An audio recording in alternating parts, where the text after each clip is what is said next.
দর্শক বন্ধুরা, welcome back to my YouTube channel. বন্ধুরা, আমার ইউটিউব চ্যানেলে আপনাদের সকলকে স্বাগত জানাই। তো চলুন বিভিন্ন স্বনামধন্য পত্র পত্রিকায় প্রকাশিত কয়েকটি বিশেষ খবর দেখে নেওয়া যাক। ত্রিপুরা দর্পণে প্রকাশিত বিশেষ খবরটি হল, চন্দ্রবাবুর ভুলবদল, দেখা করতে চাইছেন কংগ্রেসের মুখ্যমন্ত্রীর সঙ্গে। কংগ্রেসের মুখ্যমন্ত্রীর সঙ্গে দেখা করতে চাইছেন বিজেপির জোট সঙ্গী দলের মুখ্যমন্ত্রী।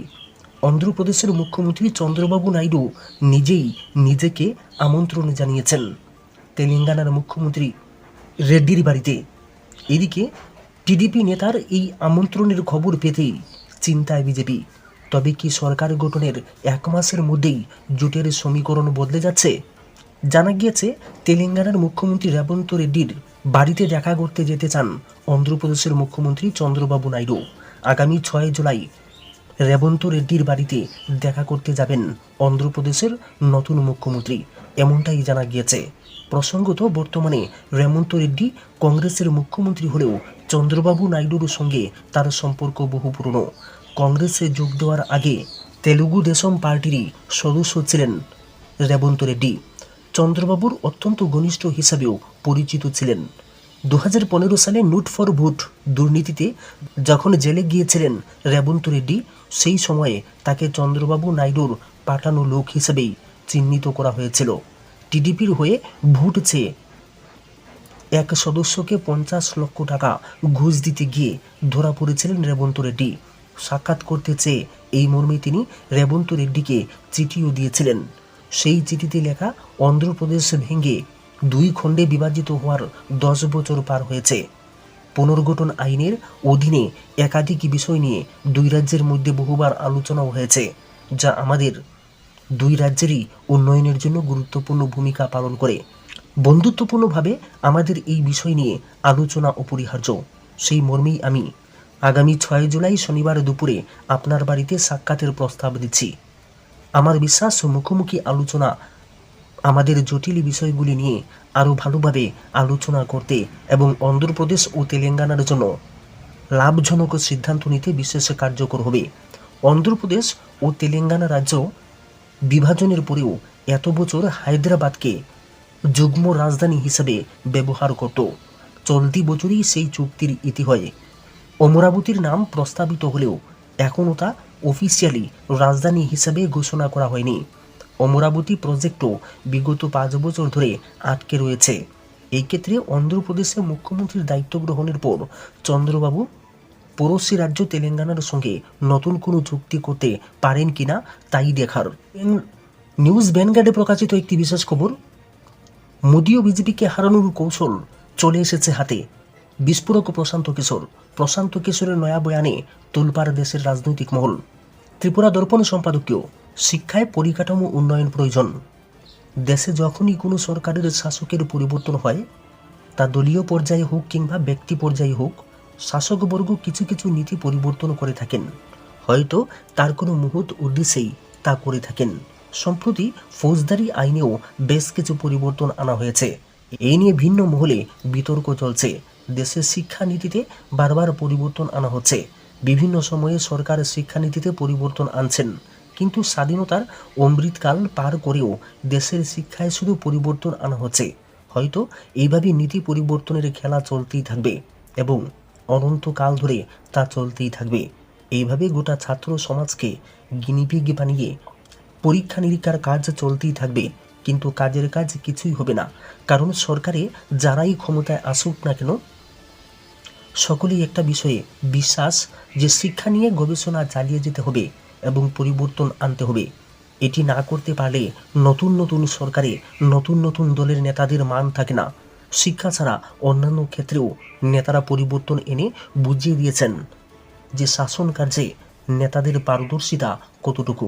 কিন্তু দেশের জন্য, দেশের মানুষের জন্য এই পরিবর্তন কি কাজে লাগে, এই নিয়ে ভাববার কেউ নেই, আর ভাবনারও কিছু নেই। কারণ এইসব বেশিরভাগ ক্ষেত্রেই কোনো কাজে লাগে না। কারণ দেখা গিয়েছে, দেশ স্বাধীন হওয়ার পর প্রায় 65 বছর পর্যন্ত দেশে পঞ্চবার্ষিকী পরিকল্পনার জন্য পরিকল্পনা পর্ষদ ছিল। এই পরিকল্পনা পর্ষদের সিদ্ধান্ত অনুযায়ী ভারতের বিভিন্ন রাজ্যের জন্য আর্থিক বরাদ্দ করত কেন্দ্র।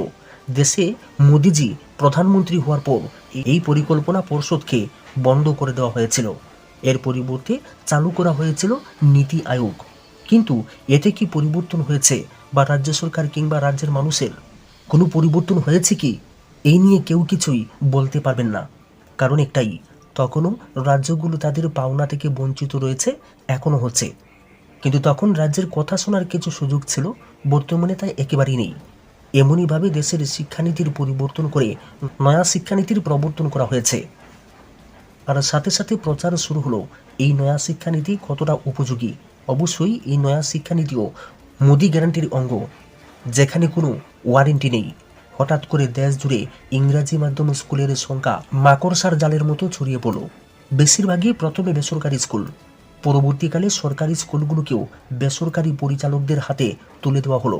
ভারতের বিভিন্ন রাজ্যে বিভিন্ন রকম মাতৃভাষা রয়েছে। সেই সব রাজ্যে স্বীকৃত মাতৃভাষার মাধ্যমেই শিক্ষা ব্যবস্থা চালু হয় স্বাধীনতার পর থেকে।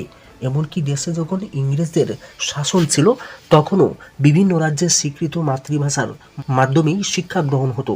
ইংরেজি মাধ্যম বিদ্যালয়ও ছিল, এবং এখনকার মতো গ্রাম পর্যায়েও ছিল না, সব শহরেও ছিল না, বড় বড় শহরগুলোতে ছিল।